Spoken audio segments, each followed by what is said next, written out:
जब इमाम ज़ुहूर फरमाएंगे तो क्या मंजर बनेंगे। तो सबसे पहला मंजर, अच्छा क्योंकि अरबी की इबारतें हैं तो मैं तालिब इल्म भी हूँ और इस रिवाज को चाहता भी हूँ, जैसे ईरान इराक़ में मुज्तहिदीन भी इस अंदाज़ को अपनाते हैं और हमारे यहाँ इस अंदाज़ का अपनाया जाना बुरा नहीं है।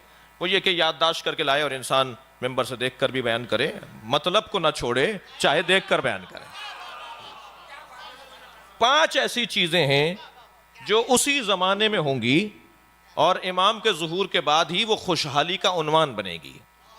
सबसे पहला उन्वान अदब और एहतराम के एतबार से भी मैंने उसे तरतीब में पहला करार दिया है, ज़मीन शिर्क और कुफ्र से खाली हो जाएगी। भाई थोड़ा मैं 5 मजमून बयान करूंगा कि होगा क्या। सबसे पहला उन्वान यह है कि ज़मीन शिर्क और कुफ्र से खाली हो जाएगी और दुनिया में कोई शख्स बाकी नहीं रहेगा जो मुवाहिद ना हो। दुनिया में कोई शख्स बाकी नहीं रहेगा जो मुवाहिद ना हो। हज्जाज इब्ने यूसुफ कहता है, रावी है इस रिवायत का इब्ने हौशब।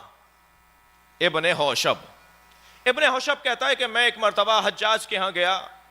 ज़ाहिरन ये मुतमव्विल इंसान है, हैसियत वाला, माली दुनियावी तौर पर, और ऐसे लोगों को ख़ास मकाम दिया जाता था दरबारों में, इनका ख्याल रखा जाता था, इनसे बात करते वक्त बादशाह भी थोड़ी देर के लिए इनकी रियायत करता था, इनकी मुराहत करता था।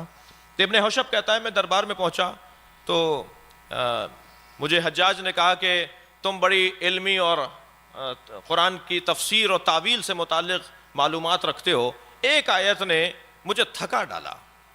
कौन कह रहा है? हज्जाज इब्ने यूसुफ कह रहा है एक आयत ने मुझे थका डाला, मुझे उसका हल नहीं मिल रहा, मुझे इसका जवाब नहीं मिल रहा। तो इब्ने हौशब ने कहा वो कौन सी आयत है? कहने लगा वो सूरह मुबारक निसा की 159वीं आयत है कि जिसमें अल्लाह इरशाद फरमा रहा है, इन मिन अहलिल किताबे इल्ला लियुमिनन्ना बिही क़ब्ल मौतिही व यौमल क़यामा व यकूनु अलैहिम शहीदा। कोई भी अहले किताब में से एक फर्द भी बाकी नहीं रहेगा जो अपने मरने से पहले उस पर ईमान न लाए और ईसा उनके ईमान लाने की गवाही ना दें। तवज्जो चाहूंगा अज़ीज़ान किराम। वो कहता है कि मुझे इस आयत ने मार डाला, मैं परेशान हूं। ये लाखों करोड़ों तादाद में अहले किताब यानी यहूद और नसारा मौजूद हैं और मर रहे हैं और ये दुनिया से जा रहे हैं, ये तो ईमान नहीं लेकर आ रहे। तो मेरा दिल करता है कि इनके गले काट दूं कयामत से पहले, अपने मरने से पहले।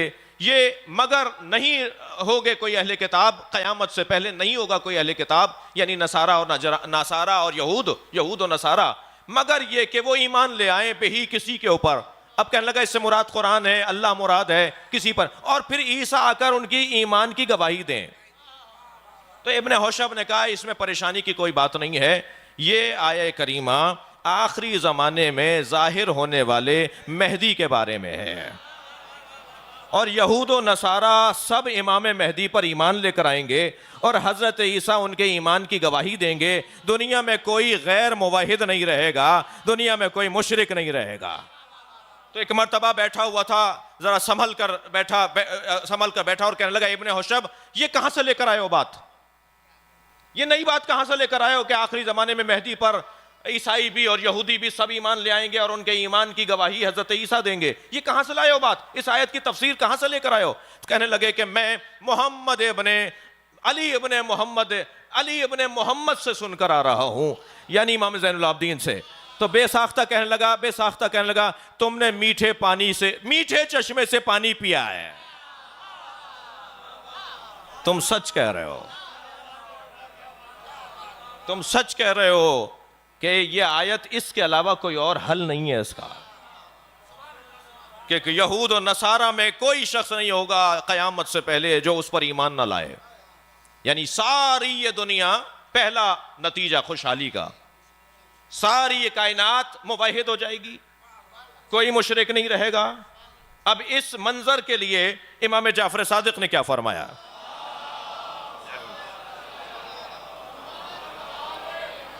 हज़रत फरमाते हत्ता ला यकूनु शिरका अला ज़हरिल अर्ज़ वला यबका फिल अर्ज़ माबूदुन दून अल्लाह मिन समनिन मिन सनमिन व वसमिन।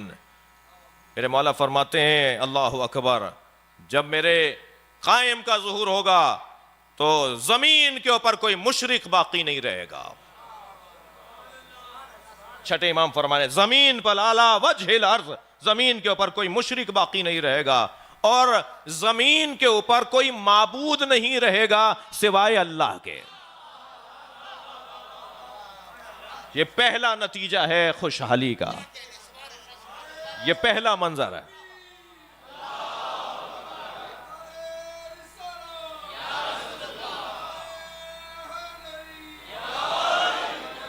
तो जो है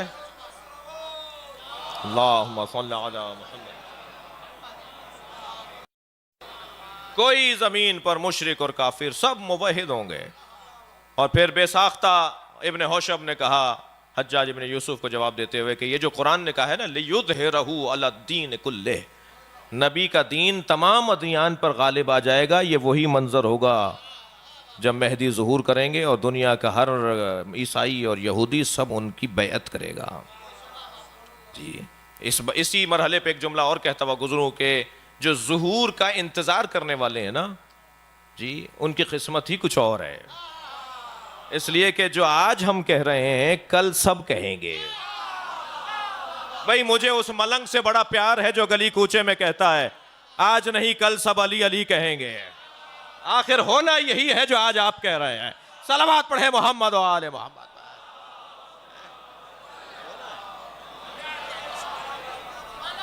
पहला, दूसरी खुशहाली क्या होगी, दूसरा क्या मंजर बनेगा उस वक्त में। हजरत फरमाने काला सादिक, मेरे मौला सादिक का फरमान है, रोफे तक़ियतो इंद क़यामिल क़ाइम व यंतक़िमु मिन अदुविल्लाह, जब मेरा कायम कयाम करेगा तो तक़िया उठा लिया जाएगा। अच्छा, इसका मतलब यह है कि अभी तक़िया है, ये कोई ना कहे कि तक़िया का दौर नहीं रहा। तक़िये के दौर को सिर्फ ज़ुहूर का दौर कहा जाता है। तक़िया उठने के दौर सिर्फ ज़ुहूर का दौर है। ये आज का बाज़ औक़ात हमारे बच्चे कह रहे होते हैं आज तक़िये का दौर नहीं है। कौन कह रहा है ये तक़िये का दौर नहीं है? ये अपनी पसंद से तो हम दीन नहीं चलाएंगे भाई। अपनी पसंद को तो वैसे दीन कहते भी नहीं है, दीन तो अल्लाह की पसंद को कहा जाता है जी। तक़िया इस दौर के अंदर जी, अच्छा बहस तक़िया की नहीं है लेकिन सिर्फ एक जुमला कहता हुआ गुजर रहा हूं। तक़िया, अहले दिक्कत बैठे हैं, अहले अदब बैठे हुए हैं, अल्फाज पर गौर और तवज्जो देने वाले तशरीफ फरमा है जी। तक़िया इस्तेदाद मुखातिब का मौजू नहीं है कि मैं डर रहा हूं इसलिए नहीं बोल रहा, मौजू ही नहीं है मुखातिब का।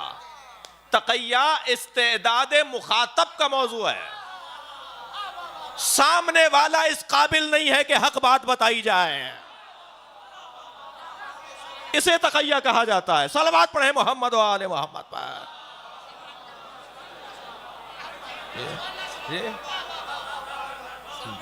मेरे डरने का मौजू नहीं है, वो काबिल नहीं है कि मैं उसे ये बात बताऊं। अल्लाहु अकबर। अज़ीज़ान गिरामी, लिहाजा अगर आज कभी हम ये बयान दें, और हमारा बयान क्या है, हम हैं कौन भाई? मैं अपनी बात कर रहा हूं, मैं हूं कौन? हम अगर कोई बात करेंगे तो यह आयत होनी चाहिए, यह हदीस होनी चाहिए, यह आयत और हदीस की रोशनी में फतवा होना चाहिए। फतवा होता ही हदीस और आयत की रोशनी में है। फतवा जेब से तो कोई नहीं देता, फतवा जेब में रखी हुई चीज को तो नहीं कहते। फतवा तो इस्तेंबात को कहते हैं, तहकीक को कहते हैं, इज्तिहाद को कहते हैं जी। नाम लेकर फला फला फला फला फला फला फला नाम लेकर किसी भी दुश्मन अहले बैत जिसका नतीजा फसाद बने, वो शरन जायज नहीं कह रहे हमारे उलमा। और वो तो बैठे हुए हैं हजारों फसीलों के अंदर सैकड़ों मुहाफिजों के साथ, उनका मसला ही नहीं है। मसला तो उसका है जो 2000 घरों में एक आदमी अलम लगाए बैठा है, उसे कौन बचाएगा? उसके लिए कौन निजाम देगा? उसकी जिंदगी का कौन दस्तूर मुरतब करेगा? ये इन्हें अपना मसला नहीं है जी। हमारे ये सारे बुजुर्ग जो हैं हजारों और एक सिस्टम के तहत मुहाफिजीन के साथ रहते हैं। इनका मसला नहीं है, मसला उस बच्चे का है, उस जवान का है, उस नौकरी करने वाले का है, उस इदारे में काम करने वाले का है। मेरे पास दोनों तीनों बुजुर्गों के फतवे मौजूद हैं। हजरत आयतुल्लाह सिस्तानी ने तो बहुत ही वाज़ेह और रोशन तौर पे कह दिया। बड़ा अच्छा जुमला उन्होंने कहा है जो मेरे मजमून में भी है। वो फरमाते हैं कि दो नाम उनसे पूछे गए कि एक बीबी का नाम पूछा गया, एक खातून का जो नबी से वाबस्ता है, और एक पहले 3 शख्सियात में एक का नाम लेकर पूछा गया कि इनके बारे में अलनी नाम लेकर कोई बात कहना कैसा है। तो उन्होंने जवाब दिया कि 2 हराम है। आयतुल्लाह सिस्तानी का फतवा, हराम है नाम लेकर। मुझे तो समझ में बाज़ औक़ात नहीं आता कि अगर हम कह रहे हैं कि हराम है नाम लेकर तबर्रा करना, तो ये किसने कह दिया कि नहीं आइडियल मान लो? शहनशाह हुसैन नकवी ने यह कहां कह दिया कि ये आज के बाद हमारे मुर्शिद हो गए? हमारे मुर्शिद पीर नहीं है। ये एक अलहदा मौजू है। कहने लगे जी आपने कहा है, इसका मतलब है उन्हें बड़ा। ये किसने कहा है? ये नतीजा कहां से निकल रहा है? अगर हम किसी फतवे को बयान कर रहे हैं तो ये नतीजा कहां निकल रहा है कि हमने उन्हें अपना बड़ा मान लिया? बड़ा अली है बस। हमारे नजदीक अगर कोई वजूद है काबिल पैरवी तो मौला कायनात की जात है। हम अली के सामने हर आने वाले को बातिल मानते हैं। मसला कुछ और बयान हो रहा है जी। तो हजरत आयतुल्लाह सिस्तानी 2 नामों के ऊपर फरमाते हैं, क्योंकि उनसे पूछे ही 2 नाम गए। उन्होंने कहा हराम है उनका नाम लेकर उनके बारे में कोई बात करना, हत्ता कामल कायम। भाई मैं अपने मजमून में हूं, जो आयतुल्लाह सिस्तानी के फतवे का हिस्सा है ना। फरमाते हैं कुछ मत कहो जब तक के कायम ना आ जाए। सलावत पढ़े मोहम्मद और आले मोहम्मद पर। मेरे मौला सादिक फरमा रहे तकैया उस वक्त उठा लिया जाएगा जब हजरत आ जाएंगे, तब तो हजरत बताएंगे ना हमें क्या करना है। और बहुत वाज़ेह है कि हमें हजरत क्या बताएंगे। बहुत वाज़ेह है इस बाब में जिस बाब में मैं अर्ज कर रहा हूं। तकैया उठ जाएगा। वो बात जो आज हम नहीं कर पा रहे जी, वो हम करेंगे। ये दूसरा नतीजा है हजरत के ज़ुहूर का, माहौल की तब्दीली का। आज घुटे हुए हैं ना, आज घुटे हुए हैं बहुत सारे माहौल में, हम घुटे हुए माहौल में हैं। वो घुटे हुए, खुशहाली तो घुटे हुए माहौल को नहीं कहते, घुटन से निकलने को खुशहाली कहते हैं ना। जब हजरत आएंगे तो घुटन से निकल जाएंगे। ये दूसरा नतीजा है। और तीसरा नतीजा सुने, फरमाते हैं कि अक्ल, वो अक्ल नजरी हो या अक्ल अमली हो। अक्ल की 2 किस्में हैं, एक अक्ल अमली है, एक अक्ल नजरी है। अच्छी राय देना, अक्लमंदाना बात करना, यह अक्ल नजरी है। और अच्छा कदम उठाना यह अक्ल फेली और अमली है।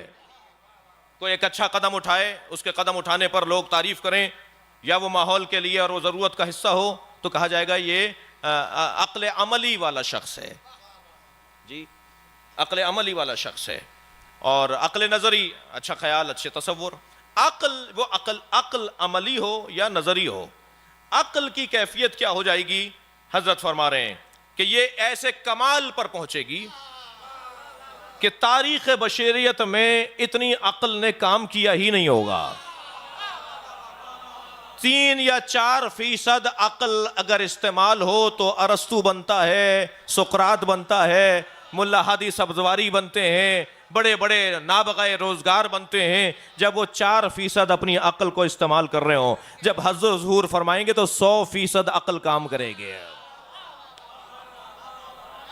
100% अक्ल काम करेगी। खुशहाली का आलम ये होगा। अब वो हदीस का जुमला देखें जो इमाम फरमा रहे हैं। फरमाते हैं इदा कामा काइमुना अदहबल्लाहु अनशिअतना अलआहता वजअला कुलूबहुम कदुबुरिल हदीद वजअला कुव्वतर रजुल मिनहुम कुव्वता 40 रजुला वयकूनूना हुक्कामुन अर्ज़। जब हमारा कायम कयाम करेगा तो हमारे शियों में 4 सिफतें ईजाद हो जाएंगी। चाह रहे हैं ये बात करूं मैं? जब हजरत ज़ुहूर फरमाएंगे, सरकार फरमा रहे हमारे शियों में फिर 4 सिफतें ईजाद हो जाएंगी। सबसे पहली सिफत हमारे शियों में ये ईजाद होगी कि हमारे शियों में कोई गैर आकिल नहीं रहेगा। कोई नहीं रहेगा जिसकी अक्ल काम ना करती हो। जो अक्लमंद ना हो, जो ज़हीन ना हो, जो होशियार ना हो। सबसे पहली सिफत हमारे शियों में ये आएगी। फरमाते हैं वजाला कुलूबहुम का दुबुरिल हदीद। और दूसरी सिफत हमारे शियों में ये आएगी कि उनके जो दिल है ना, वो लोहे की तरह सख्त हो जाएंगे, किसी से डरेंगे नहीं। जुर्रत पैदा हो जाएगी उनके अंदर एक खास तवानाई ईजाद हो जाएगी। वजाला कुव्वत रजुल मिनहुम कुव्वत 40 रिजाला। 40 मर्दों वाली ताकत एक मर्द में आ जाएगी। खुशहाली देख रहे हैं ना आप जी। 40 इंसानों वाली तवानाई, 40 इंसानों वाली कुव्वत एक शख्स में आ जाएगी। वह यकूनूना हुक्कामुल अर्ज़। और ये हमारे शिया पूरी जमीन पर हुकूमत करेंगे। सारी जमीन इनकी होगी, फिर ये पूरी जमीन पर हुकूमत करेंगे। ये तीसरा नतीजा है उस खुशहाली का, ये तीसरा मंजर है उस खुशहाली का। चौथा सुनेंगे अजीज़ान गिरामी, सनत और टेक्नोलॉजी और जिद्दत अपना माजी भुला बैठेगी। इतनी जिद्दत हो जाएगी कि हजरत फरमा रहे हैं, अब हजरत के जुमले में सुना देता हूं। हजरत क्या फरमा रहे हैं? हजरत फरमा रहे हैं इन्ना काइमना इदा कामा। जब हमारा कायम कयाम करेगा, आएगा, मद्दल्लाहु शियतना, अल्लाह हमारे शियों को वो तवानाई अता करेगा। फी अस्माइहिम, उनकी समाअत में, फी अब्सारिहिम, उनकी आंखों में, उनकी आंखों में वो तवानाई अता करेगा। हत्ता ला यकूना बैनहुम व बैनल कायम, यहां तक कि उनके और कायम के दरमियान कोई नहीं होगा वास्ता बनने वाला, मगर वो दुनिया के उस कोने में बैठे हुए कायम को देख रहे होंगे। और कायम जब उनसे बात करेगा तो कायम की बात को वो सुनेंगे। सलवात पढ़े मोहम्मद व आले मोहम्मद।